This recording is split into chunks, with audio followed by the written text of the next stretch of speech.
ఇప్పుడు పిఠాపురం నియోజకవర్గం ఆంధ్రప్రదేశ్ ఎన్నికల్లో హాట్ టాపిక్గా మారింది. దానికి కారణం మీ అందరికీ తెలిసిందే, పవన్ కళ్యాణ్ అక్కడ పోటీ చేయడమే. 2014లో ఎక్కడా పోటీ చేయకుండా టీడీపీకి మద్దతుగా నిలబడి ఓట్లు చీలిపోకుండా టీడీపీని విజయ తీరాలకు చేర్చడంలో కీలక పాత్ర పోషించాడు జనసేనాని. అయితే 2019లో ఒంటరిగా పోటీకి దిగి ఒకే సీటుని గెలుచుకున్నాడు. కానీ గాజువాకలోను భీమవరంలోను 2 చోట్ల పోటీ చేసిన పవన్ కళ్యాణ్ని మాత్రం ఓడించారు అక్కడ ప్రజలు.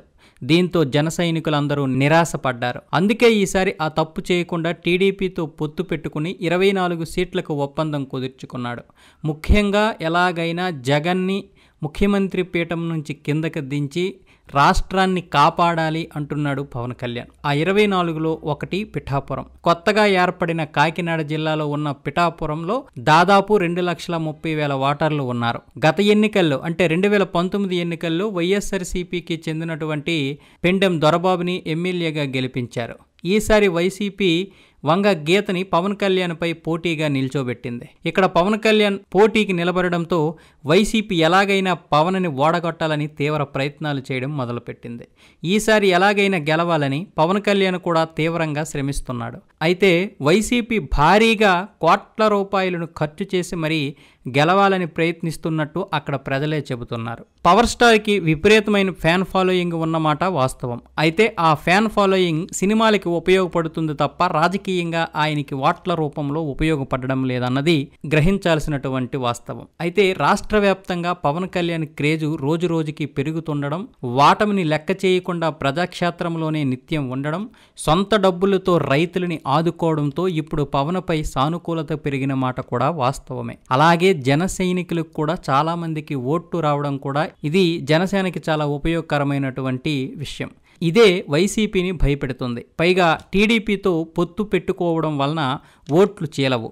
వైసీపీ భయపడడానికి ఇది కూడా ఒక కారణం. నిజానికి వైసీపీ నాయకులు చాలామంది పవన్ని రెచ్చగొట్టారు ఒంటరిగా పోటీ చేయమని. పవన్, చంద్రబాబు ఇద్దరూ కూడా కలిసి పోటీ చేయకుండా పవన్ కళ్యాణ్ ఒంటరిగా వెళ్లే విధంగా చాలామంది వైసీపీ నాయకులు రెచ్చగొట్టారు. కానీ పవన్ కళ్యాణ్ అవేమీ పట్టించుకోలేదు. ఇక న్యాయవాదిగా పనిచేసినటువంటి వంగ గీత గారి విషయానికి వస్తే ఆమె 1989 నుంచి 2009 వరకు దాదాపు 20 సంవత్సరాల పాటు టీడీపీలోనే ఉన్నారు. 95 వరకు కొత్తపేట జడ్పీటీసీగా, 95 నుంచి 2000 వరకు తూర్పుగోదావరి జిల్లా పరిషత్ చైర్పర్సన్గా పనిచేశారు. అలాగే 2000 నుంచి 2006 వరకు టీడీపీ తరపున కాకినాడ ఎంపీగా కూడా గెలిచి పనిచేశారు. 2009లో ప్రజారాజ్యంలో చేరి పిఠాపురం ఎమ్మెల్యేగా గెలిచి 2014 వరకు ఎమ్మెల్యేగా పనిచేశారు. కాకపోతే ప్రజారాజ్యం పార్టీని కాంగ్రెస్లో విలీనం చేయడంతో ఆమె కూడా కాంగ్రెస్లో చేరిపోయారు. 2019లో వైసీపీలో చేరి ఎంపీగా గెలిచింది వంగ గీత గారు. ఈ విధంగా వంగ గీత గారికి సుదీర్ఘ రాజకీయ అనుభవం ఉంది. 10 సంవత్సరాలు ఎమ్మెల్యేగా, 10 సంవత్సరాలు ఎంపీగా పనిచేసిన అనుభవం ఉంది ఆమెకి. కాకినాడ ప్రాంతంలో పవన్ లాంటి క్రేజీ ఉన్న హీరోని తట్టుకోగలిగే నాయకురాలు ఆమె అనడంలో కూడా ఎలాంటి అతిశయోక్తి లేదు. అందుకే వైసీపీ నాయకులు సిట్టింగ్ ఎమ్మెల్యే పెండెం దొరబాబును పక్కన పెట్టి ఆమెను పిఠాపురంలో నిల్చోబెట్టారు. అయితే పదవులు నిర్వర్తించే అనుభవం లేని పవన్ కళ్యాణ్ ఈసారి గెలవడం కోసం ప్రచారంలో కొన్ని మార్పులైతే చేశారు. పిఠాపురం ప్రజలు తనని గెలిపిస్తే దేశం మెచ్చిన నియోజకవర్గంగా ఆధునీకరిస్తా అంటున్నారు పవన్ కళ్యాణ్. అంతేకాదు పిఠాపురం నియోజకవర్గాన్ని మోడల్గా మార్చి దేశం మొత్తం ఈ నియోజకవర్గం వైపు చూసేలా చేస్తానని అంటున్నారు ఆయన. ప్రజలు కూడా పవన్పై మక్కువ చూపిస్తున్నారు. ఎందుకంటే పవన్ కళ్యాణ్ ఏదైనా చెబితే ఆ మాట మీద ఉంటాడు. అంటే ఏదైనా చేస్తాను అంటే చేస్తాడు, చేయను అంటే చేయడు, అంటే మాట మీద నిలబడే వ్యక్తి అని జనాలు నమ్ముతున్నారు. అయితే అలాగే ఈ నియోజకవర్గంలో ఎక్కువ మంది కాపు సామాజిక వర్గానికి చెందిన వారు ఉంటారు. ఇది కొంతవరకు పవన్ కళ్యాణ్కి ప్లస్ పాయింటే అయినా సగం మంది కాపులు మాత్రం వైసీపీ వైపే మొగ్గు చూపుతున్నారు. అయితే దాదాపు 25,000 ఓటు బ్యాంకు ఉన్న మత్స్యకారులు మాత్రం 70% మంది పవన్పై మొగ్గు చూపుతున్నారు. ఇది పవన్ కళ్యాణ్కి చాలా కలిసి వచ్చే అంశం. పిఠాపురం నుంచి టీడీపీ టికెట్ ఆశించినటువంటి ఎస్వీఎస్ఎన్ వర్మకి సీటు రాకపోవడంతో నిరాశ చెందాడు వర్మ. మరి ఇతను పవన్కి ఎంతవరకు సపోర్ట్ చేస్తాడో చూడాలి. పిఠాపురం టికెట్ ఎప్పుడైతే రాలేదో ఎస్వీఎస్ఎన్ వర్మ గారు వెంటనే ఇండిపెండెంట్గా కూడా పోటీ చేయడానికి ప్లాన్ సిద్ధం చేసుకున్నాడు. అలాగే ఆయన వర్గానికి చెందినటువంటి రాజులు కూడా చాలామంది ఆయనకి సపోర్ట్ చేస్తామన్నారు. మిగతా వారు కూడా ఇండిపెండెంట్గా నిల్చోమని చాలామంది సలహా కూడా చెప్పారు. అయితే అతను గనక నిల్చుంటే అక్కడ టీడీపీకే నష్టం కాబట్టి వెంటనే చంద్రబాబు గారు ఇన్వాల్వ్ అయ్యి ఆయన్ని పిలిపించి ఒక మంత్రి స్థాయిలో ఉన్నటువంటి ఎమ్మెల్సీ కోటలో ఒక మంత్రి స్థాయి ఉన్నటువంటి పదవిని ఇస్తామని చెప్పారు. అలాగే ఈ ఒక్కసారి నువ్వు సపోర్ట్ చేయాలని కూడా చంద్రబాబు నాయుడు గారు ఆయన కూర్చోబెట్టుకుని మరి మొత్తం 1 గంట సేపు మాట్లాడారు. మొత్తం 5 గంటల సుదీర్ఘ మీటింగ్లో వర్మ గారు మొత్తానికి మెత్తబడ్డారు. అలాగే వెంటనే మంగళగిరి వెళ్ళి పవన్ కళ్యాణ్ని కలిసి ఆయనకి సపోర్ట్ చేస్తానని మాట కూడా ఇచ్చారు.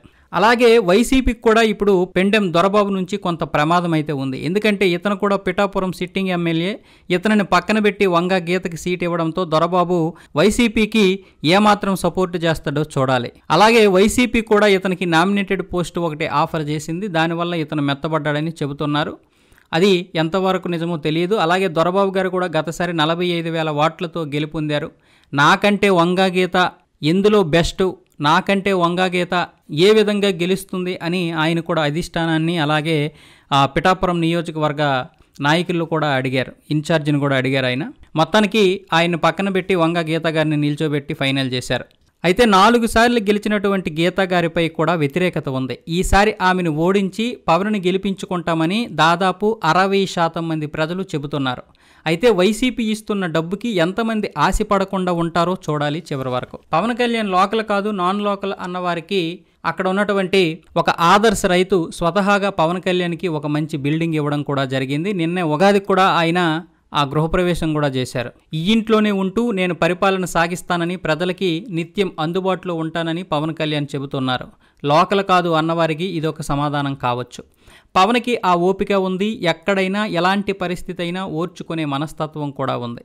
పవన్ కళ్యాణ్కి ఓవరాల్గా 50 నుంచి 60% మంది ప్రజలు ఓట్లు వేయొచ్చని అక్కడ రాజకీయ విశ్లేషకులు చెబుతున్నారు. 10,000 నుంచి 140,000 ఓట్లు వచ్చే అవకాశం ఉంది పవన్ కళ్యాణ్కి. వైసీపీకి కూడా ఇంచుమించు అదే స్థాయిలో ఓట్లు పడే అవకాశం ఉందని అక్కడ రాజకీయ విశ్లేషకులు కొంతమంది అక్కడ ఉన్నటువంటి ప్రజలు కూడా చెబుతున్నారు. కాకపోతే వంగ గీత గారిపై ప్రజల్లో కొంత వ్యతిరేకత ఉంది కాబట్టి వైసీపీకి విద్యావంతులు కాని వారు ఓట్లేసినా విద్యావంతులు మాత్రం ఖచ్చితంగా దూరమయ్యే అవకాశం ఉంది.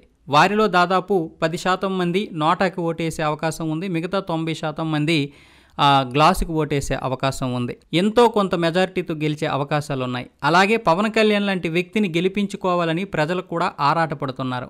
పైగా జనసేన అభిమానులకి చాలామందికి ఈసారి ఓటు హక్కు వచ్చింది కాబట్టి అది ఎంతో కొంత ప్లస్ అవుతుంది పిఠాపురం నియోజకవర్గంలో.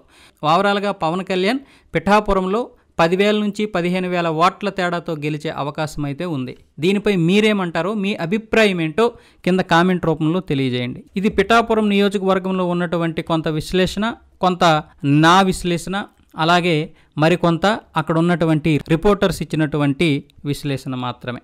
ఈ వీడియో కనుక నచ్చినట్లయితే లైక్ చేయండి, షేర్ చేయండి, కామెంట్ చేయండి. సబ్స్క్రైబ్ చేసుకోకపోతే వెంటనే సబ్స్క్రైబ్ చేసుకోండి. అలాగే మనం పెట్టే ప్రతి వీడియో నోటిఫికేషన్ రావాలంటే తప్పకుండా బెల్ ఐకాన్ క్లిక్ చేయండి. తెలుగు వారికి వందనం, తెలుగు జాతికి అభివందనం. భారత్ మాతా కీ జై. జై Hind. Hi, this is Roja. For more interesting updates please subscribe country thoughts. Hi, నేను మీ వేణు. మీ అభిమాన హీరోల బయోగ్రఫీ కోసం please subscribe country thoughts. Hi friends, నేను మీ రచరవి. ఫ్రెండ్స్, మీకు ఇంట్రెస్టింగ్ వీడియోస్ కోసం please subscribe country thoughts. Hi అండి, నేను మీ fun bucket Bharath. Please subscribe to country thoughts. Hi friends, నేను మీ దేవేనాని. Please subscribe country thoughts. Please subscribe and share country thoughts. Hi అందరికీ నమస్కారం, నేను మీ Madhupriya. Please subscribe to country thoughts YouTube channel. Hi అండి, నేను మీ fun bucket Bhargav. Please subscribe to country thoughts for more interesting updates. కింద గంట కొట్టియండి.